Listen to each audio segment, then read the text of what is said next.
दोस्तों एक important update आया है। West Bengal government has kept in abeyance the order.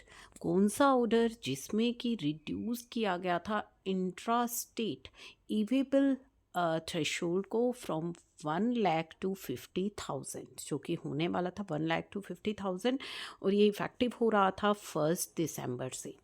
It was done in the public interest after representation जो receive हुई from stakeholder से, highlighting some issues, जिसमें कि कुछ इश्यूज हाईलाइट किए गए थे related to e way bill. The mid November notification जो नवंबर में आई थी, दैट लोवर द थ्रेशोल्ड, जिसमें कि थ्रेशोल्ड लिमिट को कम किया गया था, put in abeyance till further notice with retrospective effect. The limit for intra-state movement remains at rupees 1 lakh रहेगी, with the earlier notification being kept in abeyance. No e-waybill requirement will be there for job worker within the state. अब ये जो move ली गई थी to cut the intra state e way bill threshold from 1 lakh to 50,000, ये क्यों किया जा रहा था? ये किया जा रहा था to align it with the national standard, जो कि सभी जगह लिमिट है, उससे अलाइन करने के लिए, and prevent GST slippage.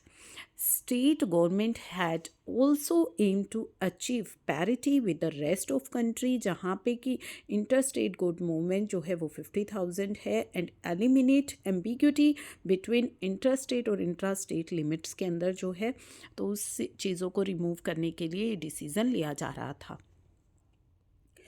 Additionally जो पहली नोटिफिकेशन थी, that aim to curb tax evasion, confederation of West Bengal dealer association, earlier उन्होंने भी कहा था कि जो 50,000 की लिमिट है वो अननेसेसरली कंप्लायंस बर्डन हो जाएगा स्मॉल और मार्जिनल ट्रेडर्स पर। तो ये जो ऑफिशियल नोटिफिकेशन है ये भी जो है आप देख लीजिए, तो ये है ये ऑफिशियल नोटिफिकेशन, जिसमें कि बताया गया है, on being satisfied that it is necessary in the public interest so to do it is notified that, जो नोटिफिकेशन थी, नोटिफिकेशन नंबर 2 जो कि 10 नवंबर की थी, is kept in abeyance till further notification.